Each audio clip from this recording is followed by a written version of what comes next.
회귀하시겠습니까? 요즘 웹툰과 웹소설에서 주류라고 할 수 있는 장르 요소는 바로 회귀, 빙의, 환생, 이른바 회빙안입니다. 현재의 기억을 안고 과거로 가거나 다른 사람 몸에 빙의하거나 혹은 아예 환생해 다시 살아가는 이야기. 왜 회빙안이 주류가 되고 여전히 유행하고 있을까요? 혹시 단순한 판타지가 아니라 우리가 살아가는 사회가 가진 불안과 욕망을 비추는 거울은 아닐까요? 세상 망했으면 전쟁이나 나라, 온라인에서 흔히 보이는 자주 섞인 농담입니다. 그런데 정말 세상이 끝나기를 바라는 걸까요? 물론 그럴 수도 있습니다. 하지만 대개 그 밑바닥에는 다른 욕망이 숨어 있습니다. 지금의 상황이 끝나고 뭔가 새로 시작할 수 있으면 좋겠다. 회빙하는 바로 이 욕망을 서사로 구현한 장르입니다. 과거 대중의 사랑을 받았던 건 소년 만화였습니다. 소년 만화는 단순히 독자층의 소년이라는 분류를 넘어 주인공이 고난과 실패를 거듭하며 성장하고 강해지는 이야기를 뜻하기도 합니다. 주인공은 대부분 약하거나 어려운 여건에서 출발하지만 노력과 우정을 통해 성장과 실패를 반복하며 조금씩 일어나가는 서사입니다. 드래곤볼의 손오공, 슬램덩크의 강백호, 나루토의 나루토, 원피스의 루피가 보여주는 서사가 그렇습니다. 하지만 언제부턴가 고난 속 성장의 서사를 가진 소년 만화의 자리를 회빙안이 차지했습니다. 주인공은 더 이상 땀 흘리며 한 단계씩 올라가지 않습니다. 그는 시작부터 죽습니다. 시작부터 실패하고 시작부터 몰락합니다. 소년 만화가 고난 속에서도 좌절하지 않고 조금씩 이겨나가는 이야기였다면 회빙안은 되돌릴 수 없는 죽음과 실패라는 좌절을 전제로 판타지적 리셋을 통한 역전을 이야기합니다. 회빙안 서사의 핵심은 단순합니다. 죽음 혹은 실패와 좌절 이후 두 번째 기회를 얻는 것. 어떤 경우엔 그 기회가 반복되기도 합니다. 그리고 주인공은 반드시 모든 기억을 가진 채 과거로 돌아가거나 모든 내용을 알고 있는 채로 타인의 몸에 빙의하거나 환생해 다시 삶을 시작합니다.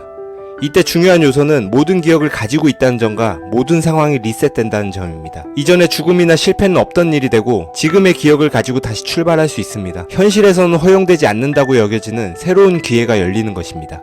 사실 회빙안의 뿌리를 따지자면 일본 라이트 노벨과 만화계에서 먼저 흥행한 일명 이세계물에서 영향을 받았다고 할 수 있습니다. 하지만 일본의 이세계물과 한국의 회빙안이 시작부터 주인공이 죽거나 이동해서 새 삶을 시작한다는 설정은 서로 비슷해 보이지만 서로 매우 다른 서사를 가지고 있습니다. 일본의 이세계물은 대개 현실에서 실패하거나 무기력한 삶을 살던 주인공이 이른바 환생 트럭에 치여 판타지 세계로 이동하거나 다른 생물로 환생합니다. 현실에서 인정받지 못하던 주인공은 이 세계에서만큼은 특별한 능력을 부여받고 마지못해 용사가 되거나 동료들의 찬양을 받으며 유유자적한 삶을 이어갑니다. 반면 한국의 회빙안은 다시 태어나거나 소설 또는 게임 등의 인물에 빙의해 목표를 이루거나 못다한 복수와 성공을 이루는 이야기입니다. 일본의 이세계물이 전혀 다른 공간에서의 모험이나 평화로운 삶이라는 현실 도피적인 도피성 판타지라면 한국의 회빙안은 목표와 성공을 위해 재도전의 기회를 얻는 리셋 판타지에 가깝습니다. 따라서 회빙안은 이세계물이라는 일본식 모티브가 한국식 욕망인 성공과 결합해 변형된 장르이기도 합니다. 그래서 회빙안의 대유행은 단순히 그때로 돌아가고 싶다는 보편적 정서만으로는 설명되지 않습니다. 대한민국의 사회구조와 대한민국을 살아가는 이들의 정서가 맞물려 회빙안 유행의 폭발력을 키우고 있고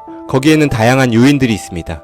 첫째, 한 번의 실패가 곧 인생의 몰락이라는 사회적 불안이 있습니다. 우리 사회는 재도전의 기회보다 정해진 루트에서 단 한 번이라도 실패하면 모든 것을 잃는다고 가르쳐왔습니다. 그로 인해 온라인에서는 서로가 서로의 삶을 비하하며 오히려 자신을 갉아먹는 문화까지 생겼습니다. 실제로 대한민국 전체로 보면 몇 명 되지도 않는 서울의 명문대 진학, 그보다 더 몇 명 되지도 않는 대기업 정규직 입사 또는 전문직 자격증 취득, 이 좁은 문을 정해진 루트에서 통과하지 못하면 서로가 서로를 실패자로 낙인 찍습니다. 그리고 경쟁이 치열한 만큼 조금이라도 실패한 이들에게 기회의 문은 훨씬 더 좁아집니다. 회빙안은 그렇게 사회가 허락하지 않는다고 느끼는 두 번째 기회를 상상 속에서 제공해줍니다.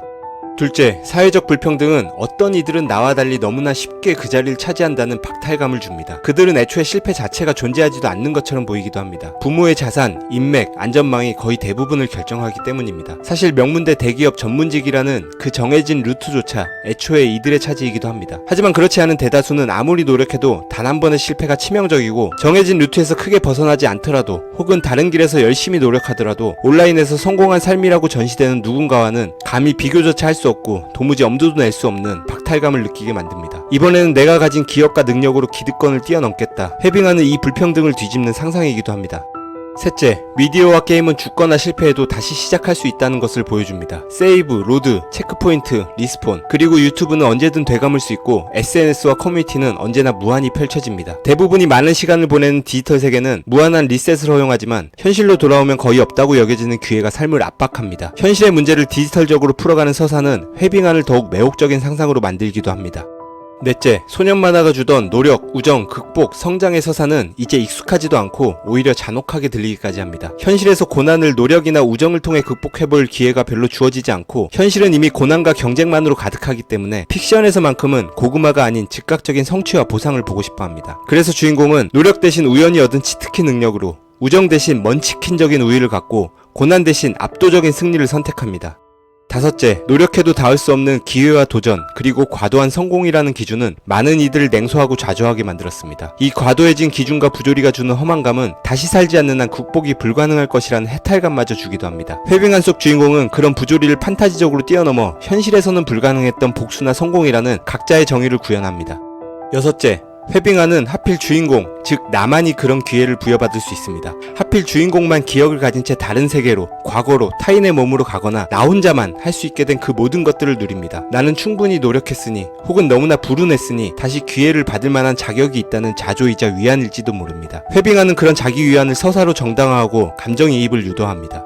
물론 회빙안은 빠른 전개와 몰입에 중점을 둔 판타지 장르물이기 때문에 요즘 세태의 컨텐츠 맥락과 닿아있기도 합니다. 하지만 대회빙안의 시대라고 부를 정도로 범람하는 세태를 단순한 유행으로만 보기는 어렵습니다. 회빙안은 실패와 재도전을 허락하지 않는 사회, 불평등 속에서 기회를 잃은 세대, 디지털 세계와 현실의 괴리, 고난을 거부하는 정서, 즉각적 보상의 욕망, 모든 것이 대비되고 비교되는 사회, 그리고 거기에 냉소와 자조가 결합해 탄생한 집단적 상상이기도 합니다. 결국 청년들이 회빙안에 몰입할 수 있는 이유는 단순히 다시 살고 싶어서가 아닙니다. 차라리 죽고 다시 태어나서라도, 세상이 망해버려서라도 다시 시작하고 싶다는 보이지 않지만 절망적인 열망이 리셋 판타지인 회빙안을 대세로 만들고 있을지도 모릅니다. 어쩌면 회빙안은 판타지지만 그 판타지에 빠지는 마음만큼은 너무나 현실적인 이유가 아닐까요? 도대체 우리 사회는 그들에게 어떤 세상을 물려주고 있는 것일까요? 이상한 이상이었습니다. 이상입니다.